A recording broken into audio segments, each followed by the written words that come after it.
Dewi Sri Padi. Dewi Sri Padi sulit untuk dianggap kisah nyata, namun bisa dimungkinkan dipetik dari ajaran Hindu yang berasal dari India. Karena Indonesia atau Nusantara juga pernah disebarkan ajaran Hindu di masa kuno, maka tentu kisah-kisah yang tertera di agama Hindu yang menceritakan kadewatan masih membekas bagi orang Jawa tulen atau murni. Kisah kadewatan selalu dibaurkan dengan adat dan budaya Nusantara, misalkan penanaman palawija atau padi.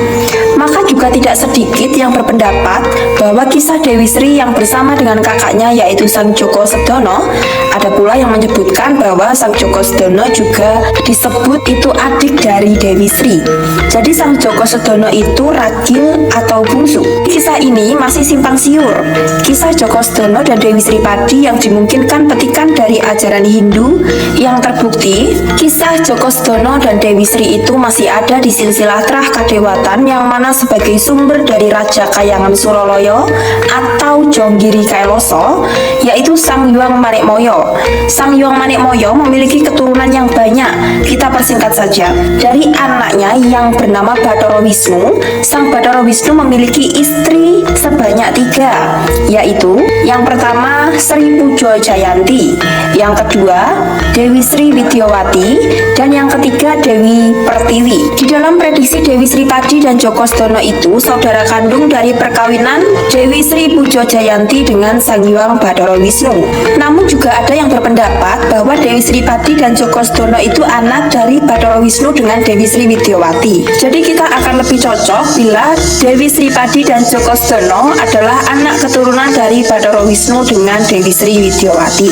Dari kisah-kisah kadewatan di Nusantara selalu dihubung-hubungkan dengan adat dan budaya dengan keyakinan yang tulus, sehingga andai kisah ini hanya dongeng semata, namun di Pulau Nusantara pernah diabadikan dan dipercaya Dewi Sri Pari dan Joko Sedono sebagai sinkron pertanian Palawija.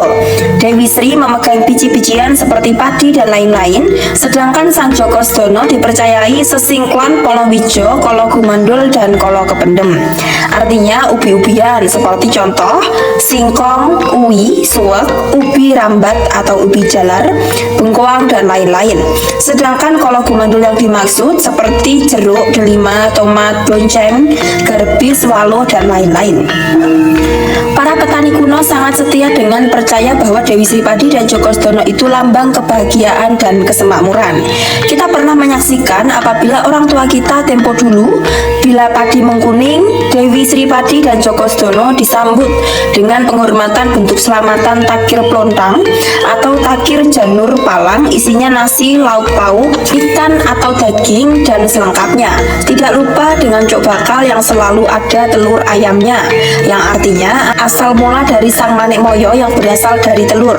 Kulitnya menjadi Bathara Antogo atau Tejo Mantri, putihnya Sang Bathara Ismaya, sedangkan kuningnya adalah wujud dari Sang Manikmaya. Kita kembali ke kisah Dewi Sri Padi dan Joko Sedono. Kenapa kedua orang itu yang berada di Kayangan kemudian turun dan mengembara di bumi? Karena kedua anak itu diprediksi oleh para budayawan mereka adalah saudara kandung yang saling mencintai. Hubungan beliau seperti suami istri yang tidak dapat dipisahkan, sehingga orang tuanya merasa malu karena aib itu tersebar di berbagai pelosok Kayangan. Kemudian kedua anak yang kasmaran itu dipanggil oleh kedua orang tuanya, dan Sang Joko Sedono akan dijodohkan bidadari cantik. Begitu pula Dewi Sri Padi juga akan dijodohkan dengan seorang anak Brahmana. Namun semua penawaran itu kedua sejoli yang kasmaran itu menolak keras, dan secara terang-terangan Joko Sedono akan menikahi saudaranya sendiri yaitu Dewi Sri Padi. Sontak marah orang tuanya mengambil keris pusaka, kedua anak itu akan dibunuh. Sang ibunda takut ada hal yang tragis atau berdarah-darah, maka sang ibunda melaknat atau mengutuk supaya mereka untuk turun ke bumi untuk membantu para kawula dasih, utamanya para petani. Seketika itu bapaknya yang tidak setuju karena hanya Joko Sedono lah yang diusir, tidak bersama adiknya yaitu Dewi Sri Padi. Dengan itu Sang Joko Sedono pergi tanpa pamit dan sontak Dewi Sri Padi pun meronta-ronta ingin ikut, namun ditangkap dan dimasukkan ke dalam penjara hampir selama 7 hari. Kemudian Kemudian selama 7 hari itu Dewi Sri Padi hanya menjerit dan menangis, yang akhirnya sang ibunda mencuri laku. Kasihan dengan anak perempuan yang disayanginya itu. Akhirnya ibundanya memerintahkan sang penjaga penjara untuk melepaskan Dewi Sri Padi. Keesokan harinya, kedua orang tua Dewi Sri bertengkar dan marah kepada istrinya, dan sebagai hukumannya sang istri dimasukkan ke penjara sebagai ganti anaknya yang telah dikeluarkan oleh ibunya itu. Sang ibu yang ikhlas bersedia menebus dosa. Sekitar 41 hari, tiba-tiba suaminya sakit parah setelah dicarikan obat yang tidak kunjung sembuh. Kemudian orang tua Djoko Soedono yang sakit didatangi oleh sang Brahmana suci. Saat kondisi parah, sang Brahmana bersabda, asalkan ikhlas mengeluarkan istrinya dari penjara, maka seketika sakitnya akan sembuh. Segeralah sang penderita batin itu memerintahkan agar istrinya dikeluarkan. Selesai bertamu, sang Brahmana tadi berpamitan sambil berucap, kalau sang Djoko Soedono dan Dewi Sri Padi itu bukan sekedar titah, namun simbol kemakmuran, yang mana mereka tidak bisa dipisahkan karena saling membutuhkan. Itu adalah perlambang Kolowijo, Kolo Gumandul, dan Kolo Kependem. Itu tidak bisa dihilangkan bagi para petani, utamanya padi. Dan petani adalah umat atau titah yang menciptakan sumber pangan di jagat raya ini. Selesai bersabda, mengeluarkan asap yang hebat. Ternyata aneh bin ajaib bahwa Brahmana suci yang tadi itu adalah masih nenek moyangnya, yaitu Sang Hyang Bathara Wisnu. Keluarga itu menyadari dan berbalik membanggakan kedua anaknya yang awalnya benci, sekarang jadi rindu. Kita kembali ke hikayat Sang Djoko Soedono. Sang Djoko Soedono turun mengembara ke bumi, dan tidak ketinggalan sang adiknya Dewi Sri Padi juga meloloskan mengembara, menyusul dan mencari kakaknya Sang Djoko Soedono itu. Namun jalanan mereka berseberangan, tidak kunjung bertemu. Begitu capek dan lesu, Dewi Sri menelusuri hutan, naik gunung, turun jurang tebis. Rasanya kehausan sekali. Setelah masuk ke perkampungan, Dewi Sri sangat senang sekali. Ternyata daerah itu disebut negara Paranggribek. Anehnya, semua warga di situ berwujud raksasa.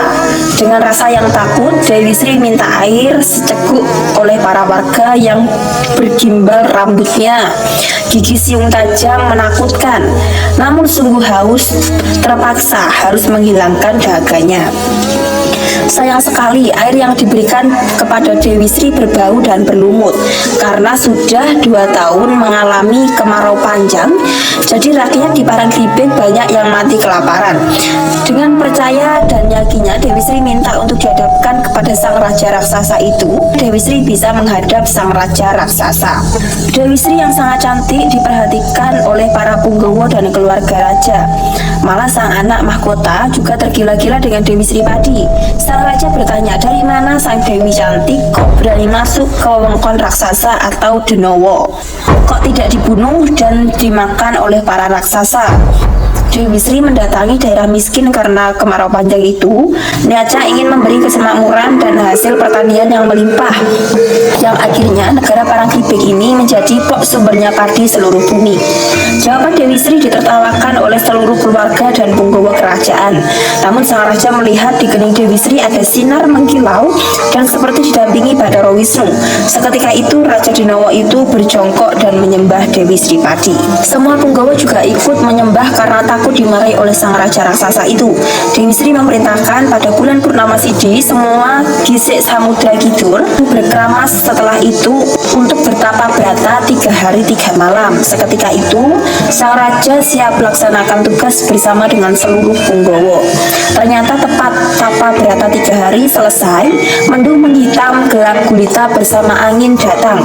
Ternyata hujan turun lebat dan sangat deras. Singkat cerita, seluruh negara terkesima dan kagum kepada negara Paranggribek yang selalu memberikan beras atau padi ke seluruh negara-negara yang kekeringan. Dewi Sri Padi sering memberi tata cara olah bercocok tanam dan memberi wejangan-wejangan serta doa-doa agar usaha pertaniannya bisa berkembang selamanya.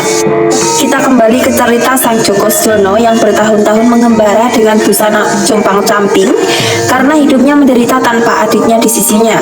Sang Jogosdono melewati persawahan yang sangat subur. Kemudian tanggap Sang Jogosdono, beliau gemetar dan bahagia. Dia meyakinkan bahwa di negara Parangkripik itu pasti ada keanehan. Jogosdono memiliki daya penciuman yang kuat. Jogosdono mengambil tanah segenggam lalu diciumnya.